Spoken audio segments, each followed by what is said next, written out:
আপনাদের জনসভায় যদি হামলা করে আপনার তো জনসভায় যাবেন না ভয়তে, আপনার তো পোশাক পরে তারপর ওখান দিয়ে ভয়তে আইয়ে পড়বেন, আপনারা ওখানে গিয়ে ফিট পড়বেন। আর বঙ্গবন্ধুর মাথার উপরে ছিল অস্ত্রের ঝঞ্ঝানি, আর নিচে বসে জনসাধারণের কাছে তার সেই যুদ্ধের প্রস্তুতির রণকৌশল তিনি দিয়েছেন। এই 7ই মার্চ বাতিল করবে, আমার মামুর বাড়ির বেসাদ পেয়ে গেছে কি রে কি। জেনারেল জিয়াউর রহমান তিনি নিজের কণ্ঠে, দ্যাথহীন কণ্ঠে তিনি সাংবাদিকদের একটি জিজ্ঞাসাবাদে তিনি বলেছেন যে বঙ্গবন্ধু তো মহান নেতা, 7ই মার্চের প্রেরণা ছিল আমার স্বাধীনতার যুদ্ধে ঝাঁপিয়ে পড়ার অন্যতম কারণ। তাহলে আপনি জিয়াউর রহমানকে বাদ করতেছেন, আপনি 9 জন সেক্টর কমান্ডারকে বাদ করতেছেন, আপনি আতাল গনি ওসমানীকে বাদ করতেছেন, আপনি তাজউদ্দিনকে অসম্মান করতেছেন, আপনি নজরুল ইসলামকে অসম্মান করতেছেন। যে হুজুর ভাসানী 9ই মার্চের ভাষণে বলছে যে বঙ্গবন্ধু 7ই মার্চের ভাষণের পক্ষে আপনি সেই 9ই মার্চের সেই হুজুর ভাসানীকে আপনি অপমান করতেছেন, তাহলে এটা তো অবশ্যই ইতিহাস বিকৃত।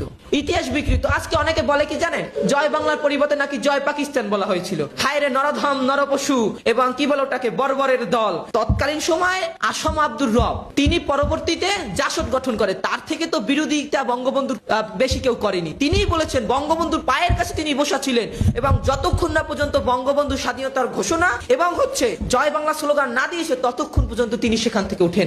পরিবর্তন করলেই কোনো জিনিসের পরিবর্তন হয় না। পরিবর্তন কি? পরিবর্তনটা গ্রহণ করছে কেউ গ্রহণ করছে।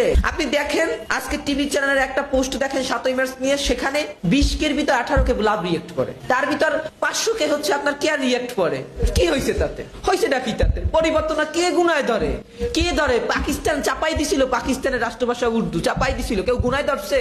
কেউ গুনায় ধরছে? 6 দফারে রাষ্ট্রদ্রোহিতার সামিল দিছিল, বাঙালি গুনায় ধরছে। 69-এ গণ অভ্যুত্থানের বিরুদ্ধে কুৎসা ওঠাইছিল, গুনায় ধরছে। 70-এর নির্বাচনে বলছিল যে শেখ মুজিবকে ভোট দেওয়া মানে ভারতকে ভোট দেওয়া, ভারতের দালালি করা, কেউ গুনায় ধরছিল?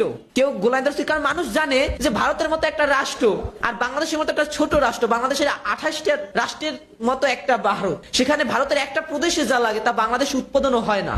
মানুষ সুযোগে নেই, মানুষ এখন সজাগ। পরিবর্তন করলে তাতে কিচ্ছু আয় যায় না। ওই সরকারি বই থেকে পরিবর্তন করুক, তাতে কি মানুষ শুনবে না? এবারের সংগ্রাম আমাদের স্বাধীনতার সংগ্রাম, এবারের সংগ্রাম আমাদের মুক্তির সংগ্রাম। কোন নেতায় বলতে পারছে? এরকম বক্তব্য দিতে পারছে?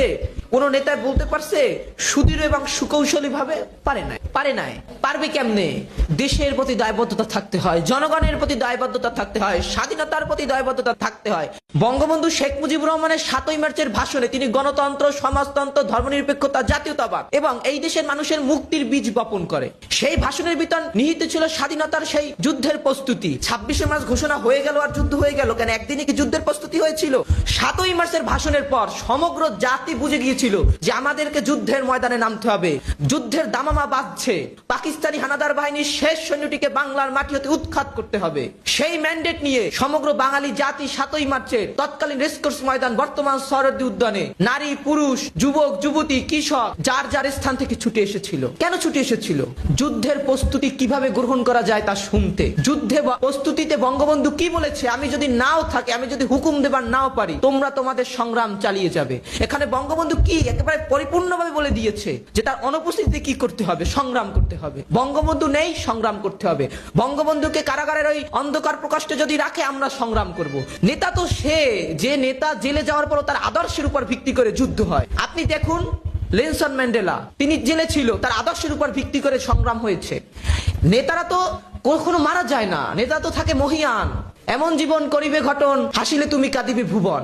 7ই মার্চের ভাষণে বঙ্গবন্ধু সমগ্র বাঙালি জাতির কাছে একটা অবিসাংবাদিত নেতা। 1952 সালের ভাষা আন্দোলন ছিল বাঙালি জাতির অস্তিত্বের প্রথম সুর। যে অস্তিত্বের সুরে গলা লাগিয়ে বাংলার দামাল ছেলেরা, বাংলার মানুষ 200 বছরের পরাধীনতা, গোলামি, উপনিবেশী এবং জালেমদের বিরুদ্ধে সংগ্রামে আত্মনিয়োগ করেছিল।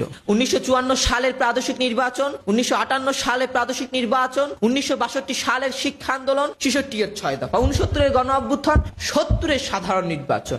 এই নির্বাচনে সমগ্র বাঙালি জাতি বঙ্গবন্ধু তথা আওয়ামী লীগকে সংখ্যাগরিষ্ঠ আসনে তারা রূপায়িত করে। এটা কেন করে? 6 দফা ছিল বাঙালির মুক্তির সনদ। 6 দফার সাথে 70 রিলেটেড, 70-এর সাথে 71 রিলেটেড। এবং 71-এ আমি যদি বিএনপির ভাষায় বলি, বিএনপি বলে জিয়াউর রহমান স্বাধীনতা ঘোষণা দিয়েছে বঙ্গবন্ধুর পক্ষে তিনি স্বাধীনতার ঘোষণা দিয়েছে। জেনারেল জিয়াউর রহমান তিনি নিজের কণ্ঠে, দ্যাথহীন কণ্ঠে তিনি সাংবাদিকদের একটি জিজ্ঞাসাবাদে তিনি বলেছেন যে বঙ্গবন্ধু তো মহান নেতা, 7ই মার্চের প্রেরণা ছিল আমার স্বাধীনতার যুদ্ধে ঝাঁপিয়ে পড়ার অন্যতম কারণ। তাহলে আপনি জিয়র রহমানকে বাদ করতেছেন, আপনি 9 জন সেক্টর কমান্ডারকে বাদ করতেছেন, আপনি আতাল গনি ওসমানীকে বাদ করতেছেন, আপনি তাজউদ্দিনকে অসম্মান করতেছেন, আপনি নজরুল ইসলামকে অসম্মান করতেছেন, যে হুজুর ভাষা